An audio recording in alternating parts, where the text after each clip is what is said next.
looking to take a break from meat, mushrooms are the ideal substitute. They've got a meaty texture, they're savory, and they're willing to take on just about any flavor you throw at them. So what I've got here for our wild mushroom pasta are 3 different types of mushrooms.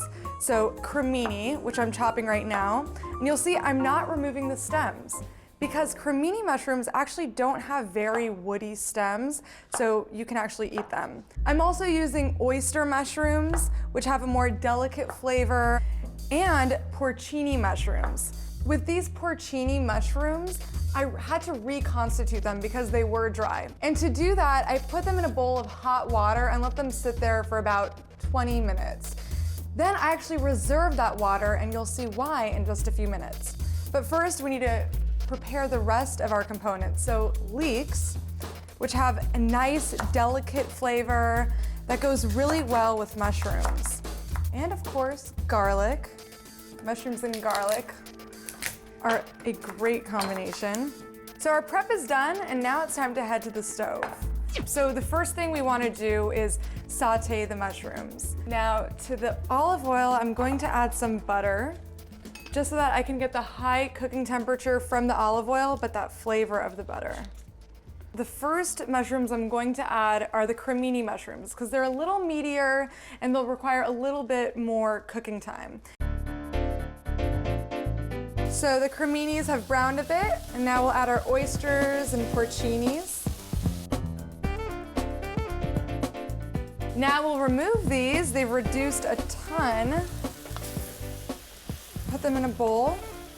And now it's time to prep our leeks and garlic. So I'll lower the heat a bit, add some more olive oil, throw in those leeks. And I can hear my water is boiling for our pasta. So I'm going to add pappardelle pasta, which is a wider pasta. And I like to go with a wider pasta like pappardelle or fettuccine because it allows the mushrooms to shine, and boil them until they're al dente, not completely soft, because we're going to finish cooking them here in this pan with the mushrooms and the leeks. Our leeks look good. They're picking up some of that flavor from the mushrooms we sauteed in there. Hit it with a little salt. Now let's get these mushrooms back in. And now we have to spice this dish. I mentioned that there was a reason why I saved that porcini mushroom liquid. First, I'm going to add a little flour because it's time to build our sauce. So once the flour has coated these ingredients, it's time to add that liquid from the reconstituted porcini. So I've got half of that plus chicken stock. And once that simmers, it'll thicken because of the flour that we added. So our sauce is thickened. It's kind of like a gravy now, and now it's time to add the pasta. And we brought in some of that pasta water to further enhance this sauce. We're adding 2 types of cheese. We've got fontina, which is a great melting cheese, and Parmesan cheese. Our wild mushroom pasta looks good, and now it's time to plate it. I could eat this right this second, but I do want to add a few finishing touches to it. But before I do that, let's talk about portabella mushrooms. These are some of the biggest mushrooms you'll find in grocery stores. First, I'm going to put some slits in these. And by adding these slits, they're going to soak up a little bit more of the marinade we're going to make. Now we'll take each portabella and coat it in this mixture.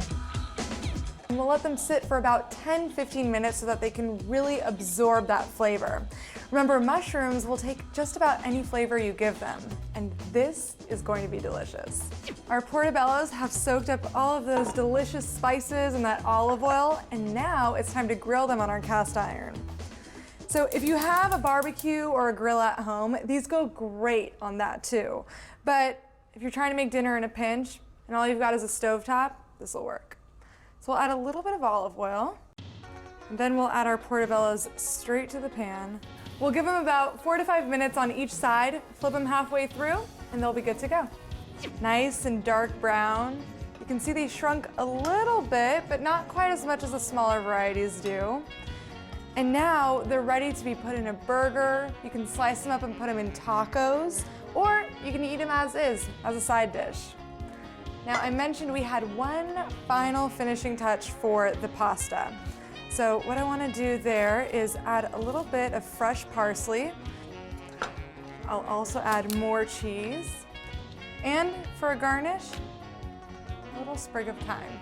We've cooked with 4 types of mushrooms today: oyster, porcini, cremini, and of course, the king of the mushrooms, portabella. And with so many varieties to choose from, mushrooms make for a great meatless meal.